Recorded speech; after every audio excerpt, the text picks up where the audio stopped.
Edie had arrived sometime in the middle of the day after we were all sleeping. She gave the guards quite a scare, but thankfully Skyline had informed Lily about her sometime yesterday. Though this made breakfast really awkward, seeing his notepad was throwing out half-thought questions while he looked like he was about to pass out. Remind me to never ride inside of Edie. Apparently it really does a number on you. Most of us sat around a long wooden table that stretched through the broken wall that used to separate two of the multiplex's living rooms, making for a short dining hall with a kitchen at both ends. Carlotta and Sky sat together at the end closest to Longbow, who was cooking up a storm in the kitchen, under the room we had just slept at.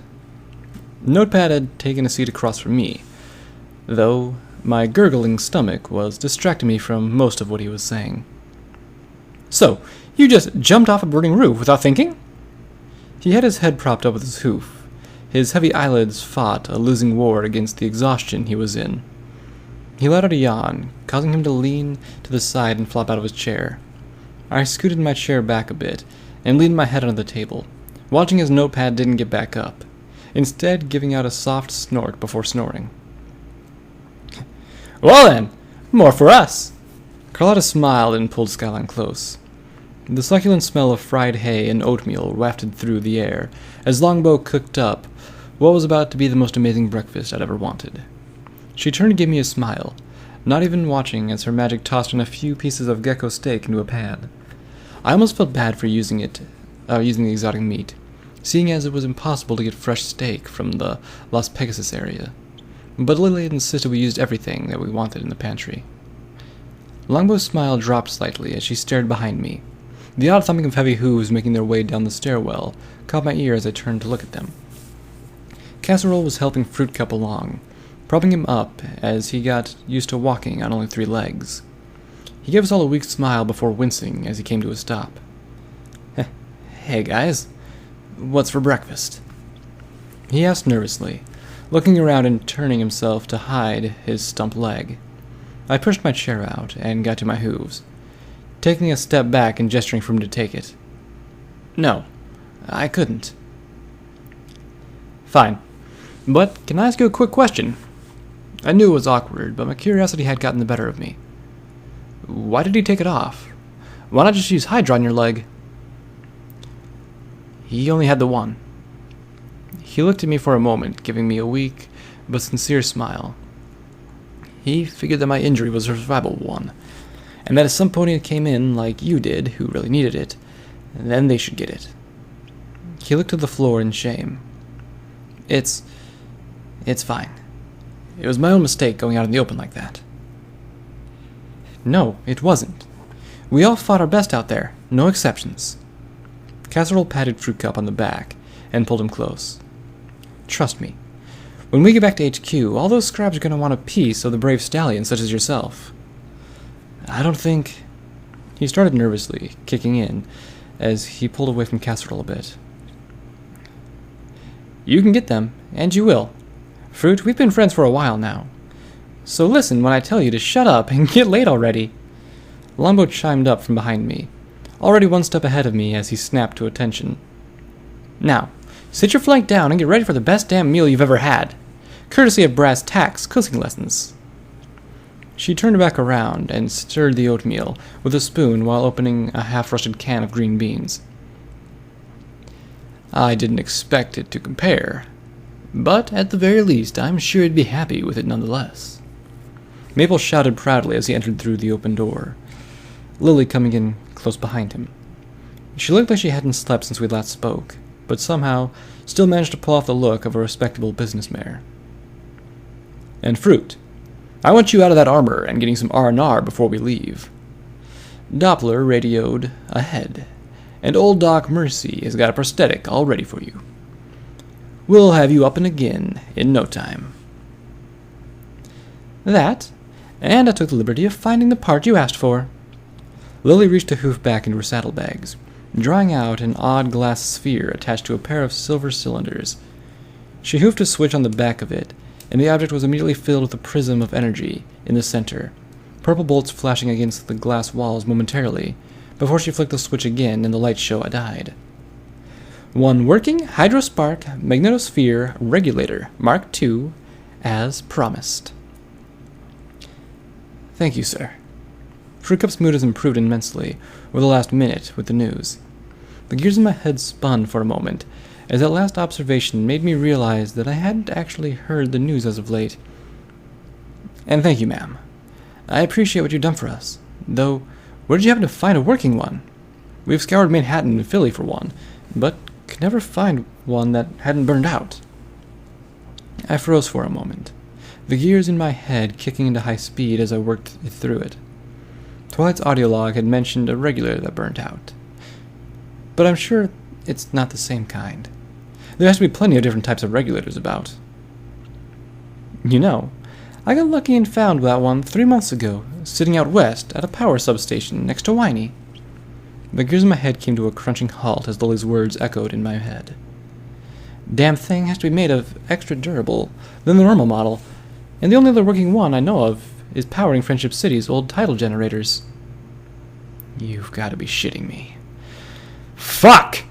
I shouted, turning and slamming my head against the table hard. How could I have missed that? Longbow's magic enveloped my head as I went to drop it again, my outburst having caught them off guard. That's why she went there. Why she plans to fight at the bridge. Backlash. What are you talking about? Skyline's voice was as usual full of worry, but I picked up something else in it. Disbelief. Not the same kind of disbelief as shaking off a lie, but like she couldn't understand my words. I looked at her and shook my head. The regulator. Don't you see? It runs the machine. I laughed as my own words ran through my head. Of course I didn't see. I'm the only one who heard the logs. No wonder I sound like a crazy stallion. Just hear me out. The machine they built to make 42. It's run on a hydrospark regulator. The problem is that they would burn out when they were used on the machine. So Twilight commissioned an extra tough model to be made so that it could handle the process. If she gives her hooves on one, she can make as many copies as she wants. Every pony turned to look at the regulator in Fruitcup's hooves, his own eyes trained on it as he sat there in thought. The Arcanotech globe exploded into a shower of sparks and glass as Carlotta's service pistol smoked in her talons. One down, one to go. She blinked, realizing that all eyes had turned to her. What? Now that pink bitch can't use it. I figured we'd go to Friendship City and smash the other one as well. Well, one little warning would have been nice. Fruitcup dropped the now scrap metal device to the floor, putting his hoof down again to steady himself. 2, that was supposed to power the pile driver to get our rangers into the orchard. He sighed, walking over to the chair that I had previously offered.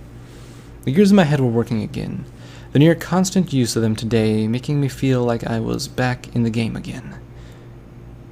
Well, we can deal with that after breakfast. Longbow's magic opened a cupboard across the kitchen, floating out a stack of glistening white plates for us to eat off of. I knew that the gears in my head were getting close, pulling up information that I had read somewhere about pre-war construction equipment. Well, what about... I found my lips pulled taut by Longbow's magic, and my jaw locked in place as she looked over her shoulder at me with an annoyed look. No more talking about business until after we eat. So everybody sit down and shut up. Her words carried the voice of a steel ranger that I had first met outside Sherwood's bunker, and that made me shiver. We all did, as she asked, finding places to sit as she divvied out the delicious-smelling meal. I'm not sure you could have seen the whole group of us relax at once as we took in the smell, but from the chorus of our hungry stomachs, I'm completely sure you would have heard. As Longbow sat in her seat, her magic faded from my muzzle, allowing me to salivate over the meal. I was about to dive right into it.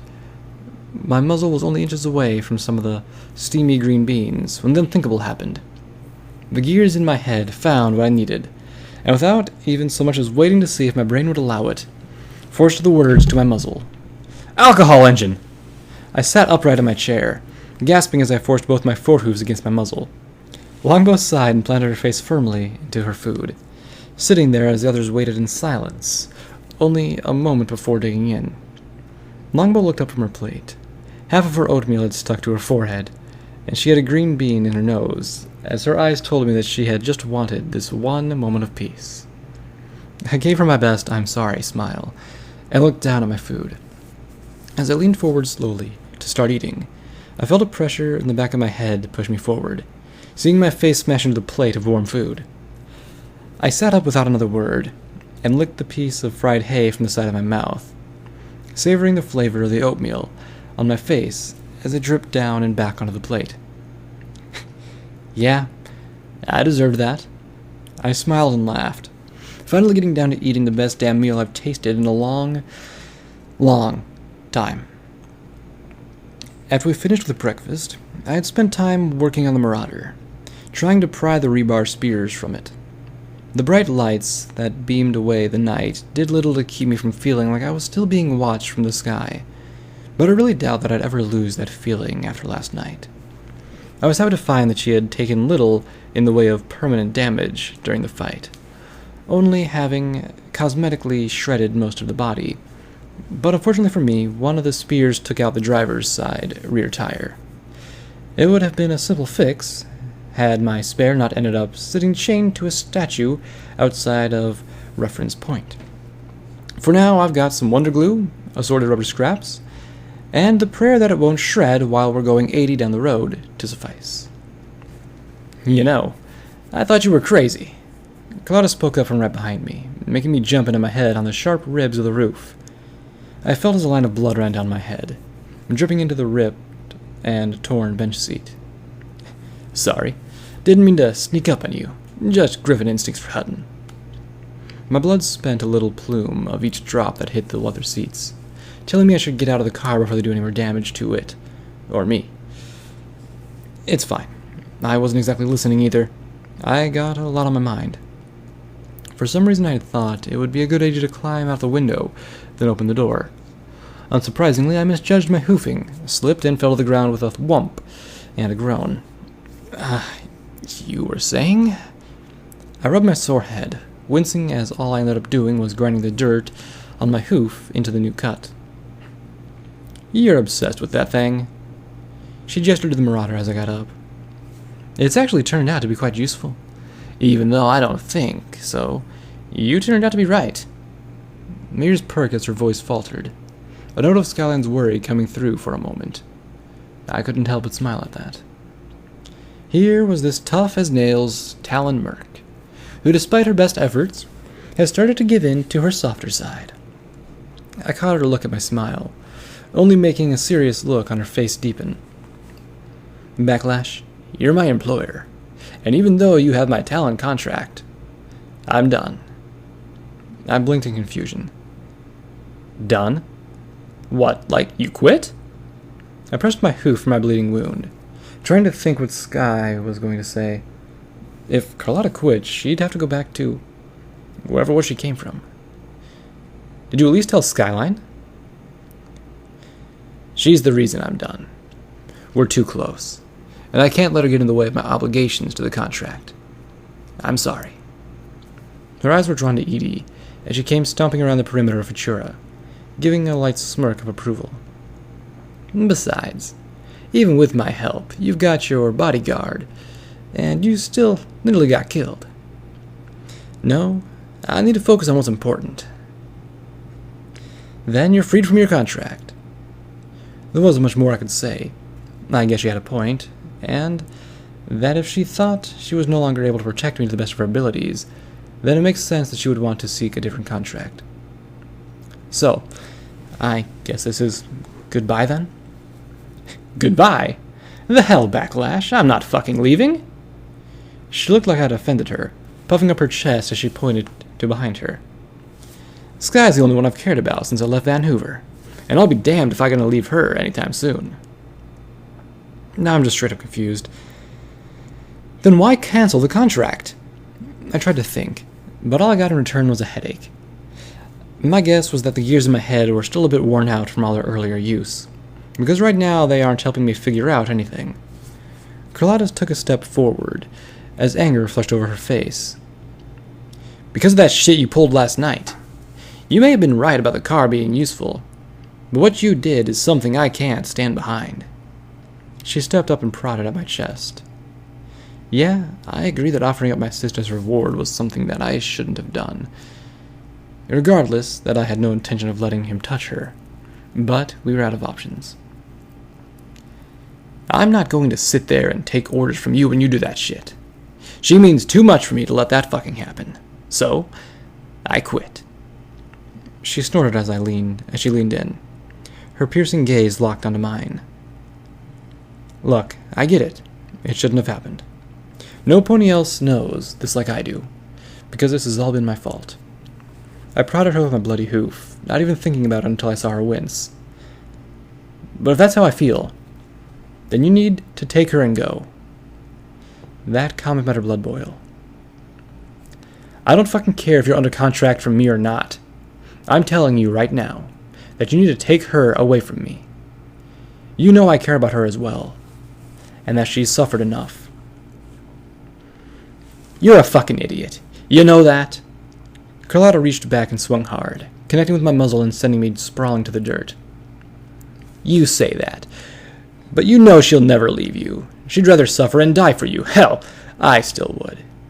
But if you fucking hurt her like that again, if you so much as mention something like that, like what you said in the bar, I promise I will make sure that you never speak another word in your life.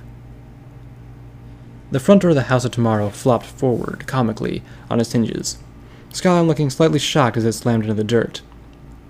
I got to my hoof slowly as she strolled out, stopping with a gasp as I dusted myself off. Backlash, you're bleeding! She rushed over, grabbing my head in her hooves and tugging it about, trying to get a better look at it. What did you do, Carlotta? Her voice was more than a note of annoyance to it. She didn't do anything. I cut myself when working on the Marauder. That's all. I spoke up, battling Sky's hooves away. Carlotta just came over to tell me she quit her contract to be with you. Nothing more. I eyed at Carlotta as she watched me closely, relaxing slightly as she figured I wasn't going to bring up anything. Look, Sky, I've been thinking. With 42 waiting for us at the bridge, with the entirety of Manhattan Steel Rangers as backup, why don't you and Carlotta stay at 10 Pony for a while? Spend some time with Pallet. I watched as Sky was about to answer, so I responded by putting my hoof up. I don't want to hear it. Besides, I'm sure Contra will let you stay in the same room she lent us before. The two looked at each other for a moment, a look of sorrow appearing on Skyline's muzzle. Backlash. Contra, she died a few days ago, while you were unconscious. DJ Pone 3 said that they were complications after the birth of their foal, and that she's gone. I sat down hard at the words, the gears in my head spinning as I remembered her fainting spell the first time we met, and the pain she was in after I broke it for Isaac. Oh. I see. I had already hoped to make a stop at 10 Pony on the way to make sure DJ Pone 3 tells every pony to stay away from the Brooklyn Bridge. But now that's just something I must do. Well, even so, you should stay there. At least until the fighting's over. I was surprised when Skyline dropped into a hug, holding me tightly. We aren't going to sit back. You know that. She pat me on the back and sighed. No, I should have been there when this started. So I'm not going to stay back when you end it. We will do this. All of us. Together. Doppler burst through the doorway to the multiplex, her bright yellow eyes looking around in a hurry before spotting us. I pushed Skyline off me as the bristling antenna on her rigging whipped about as she galloped towards us. She skidded to a stop a few feet away, panting and prancing on her hooves nervously. Sorry, I didn't mean to eavesdrop. I just overheard you from my window. I was picking up a distress signal from 10 Pony. The building's in lockdown, and the DJ is calling for any pony in the area to assist with the attackers. Doppler's words were full of shame as she spoke. I picked it up this afternoon, but I didn't think it meant anything, seeing as the regular radio programming hasn't been interrupted. What do you mean? He's just calling for help between songs? Skyline rubbed the back of her head, as she was just as confused as I was. No, the system in the tower is capable of broadcasting on several frequencies and bands at once. This is barely coming over only Steel Ranger channel is this far out, which is really odd. I mean, why wouldn't he call for help over the actual radio, if they were in trouble? She wheezed heavily as her shame poured through her helmet. I had no idea you knew him, so I just thought you'd want to know. Please, don't hate me. She let out a whine as she shrank to the ground. Hate you? I love you for having that extra equipment. I'm sure he knows we were with Steel Rangers, so he's trying to find us that way. I shouted, looking back at the Marauder. The other pieces of rebar would have to stay, even if I made the damn thing look like a beast of hell. Maybe the gangers would stay back if they saw this thing barreling down the streets, and we could get there fast enough to keep 42 from breaking into the tower. Go, get the others. I put in my hoof at the house of tomorrow, watching as she nodded and ran off. I turned to Carlotta and Sky with a smile. We were going in there anyway, but this is now a priority. So I feel like trying out a service only Ditsy-Do ever runs. Oh? Carlotta crossed her talons with a smirk. I didn't think she had any services that guarantee the personal injury of the courier, or ensure the destruction of the delivery vehicle, or... Sky nudged Carlotta, who just rolled her eyes with a huff. What's the plan? DJ Pone 3 ordered rescue. Why not settle for express overnight delivery? I smiled and watched as both Skyline and Carlotta face-hoofed. Yes, I get Carlotta can't because she has talons, and I feel very sorry for that disability. Was that a joke? Carlotta smirked as she put her talons down. Seriously, that was so painful, it's a wonder I didn't lose a leg to it. Sky stifled a chuckle from that, drawing my glare. Or hell, it's a miracle I'm even still conscious. You are the most durable, yet least awake, pony I've ever known. Oh, come on! That's a low blow. I groaned and held up my pip-buck. I've only lost 3, and this one is still my original. Sky shook her head and headed towards the multiplex, Carlotta following her after a moment, as she just shrugged and turned with a smile. Get your shit together. We leave in 30 minutes.